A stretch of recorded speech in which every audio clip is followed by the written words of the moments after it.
Morning. আজকে সকাল থেকে আমি ব্লগটা শুরু করছি।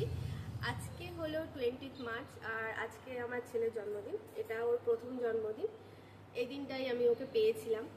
তো আজকে সারাদিন আমি কী করবো কি না করব, আজকে কিভাবে আমরা কাটাবো, সেই সমস্ত কিছু আমি তোমাদের সাথে শেয়ার করব। তাহলে চলো ভিডিওটা শুরু করা যাক। এখানে চলছে রান্নার প্রিপারেশন। এটাই হচ্ছে মাছ আর এটাই হচ্ছে ভাজা। আর আপাতত তো এটাই রান্না হচ্ছে, এরপরে আরও রান্না হবে। খুব বেশি একটা রান্না হবে না, আর রান্নাটা আজকে আমিই করবো। আমরা সবাই মিলে পাচ্ছি না, তাই পিসিও এখানে কাজে লেগে পড়েছে আমাদের সাথে সাহায্য করার জন্য।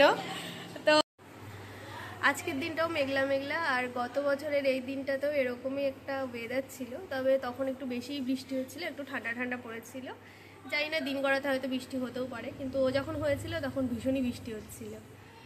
এখন আমি করবো কাজুর বার্থডের জন্য ডেকোরেশন, আর এই জায়গাটাতে করব। এই জায়গাটাতে আগেও ওর যে কটা অনুষ্ঠান হয়েছে সে কটার ডেকোরেশন হয়েছে আর আমি করেছি।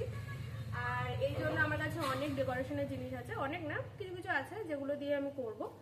আর আমি কিনে এনেছিলাম কালকে বাজার থেকে এই বেলুনগুলো। তো চলো এবার এই ডেকোরেশন শুরু করা যাক।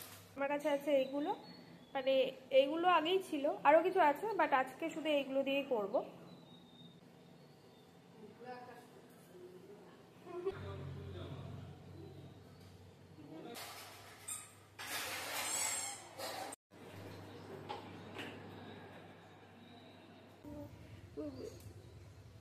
আর এই হলো আমার বার্থডে বয়। এগেই আমি 1 বছর আগে এই দিনটাতে পেয়েছিলাম। তাই আই লাভ ইউ। তো এখানে আমি হয়ে গেছি রেডি বলতে কিছুই করিনি, এত টায়ার্ড লাগছিল, কিছু করার ইচ্ছাই ছিল না। তো এখন আমি করব আমার ছেলেকে রেডি, আর আমার হাজব্যান্ডও এখন রেডি হবে। তো এরপরে হবে কেক কাটা।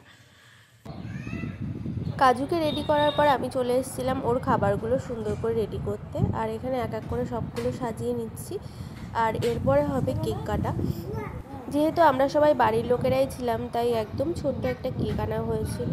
আর আমার মা বাবা একটু দেরি করে এসেছিল জন্য তাদের ফটো তোলা হয়নি, মানে তাদের ফটো ভিডিও কিছুই তোলা হয়নি।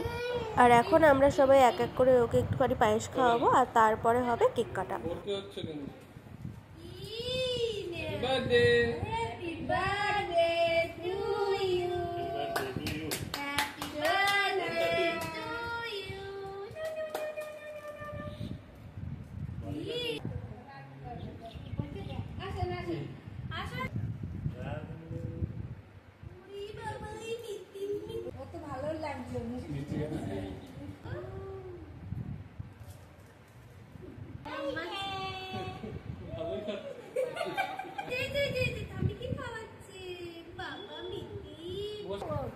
পায়েস খাওয়ানোর পর্ব শেষ, এবারে ভাত খাওয়ানোর পালা। আর এর আগের যে অন্নপ্রাশন হয়েছিল তখন আমি ওকে ভাত খাওয়াতে পারিনি, তো এবার ভাবলাম যে তাহলে ওকে ভাতটা খাওয়াই। প্রথমে আমি ওকে একটুখানি মাংস ওর মুখে দিলাম। প্রথমবার তো খেয়েছিল মাংসটা, বাট সেকেন্ডবার যখন আমি মাংসটা মুখে দিতে যাচ্ছিলাম তখন আর খেতে যায়নি, ভীষণ ঝাল লেগেছিল। এরপর আমি সাথে সাথে একটুখানি মিষ্টান্ন খাইয়ে দিচ্ছিলাম যাতে করে ঝালটা একটু কমে। খুবই খারাপ লাগছিল সেই সময়টা, কিন্তু কিছু করার ছিল না। তারপরে খানিকক্ষণ পরে ঠিকও হয়ে গেছিলো অবশ্য।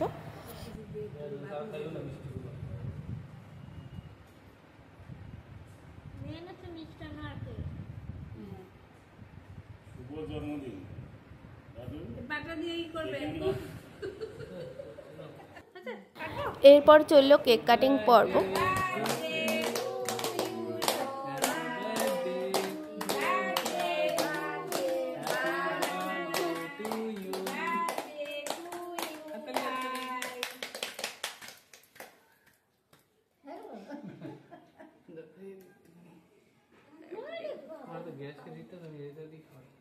একদম একটু দেয়, একটু দেয়, এতটা দিও না, সহ্য করতে পারবে না। না তুমি খাবে কিছু নেই, খাও এই যে খাও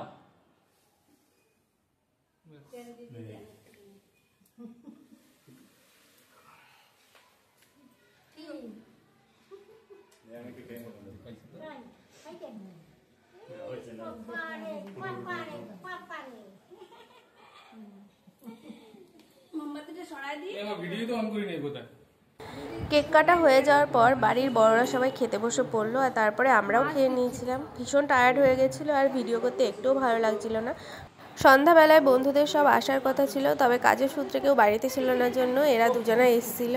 আর এখানে কাজুতে এদের দেখে ভীষণ খুশি হচ্ছিল। এরপরে এরাও খাওয়া দাওয়া করে বেরিয়ে গেছিলো আর তারপরে আমরাও খাওয়া দাওয়া করে নিলাম। আজকে ডেটা ভীষণ হ্যাট্রিক একটা ডে ছিল, আমার অবস্থা দেখে তোমরা বুঝতেই পারছো। তো আজকে এখানে আমি আমার ব্লগটা শেষ করছি, দেখা হবে অন্য কোনো ভিডিও নিয়ে অন্য কোনো সময়। তো আজকের জন্য টাটা, গুড নাইট সবাইকে, বাই।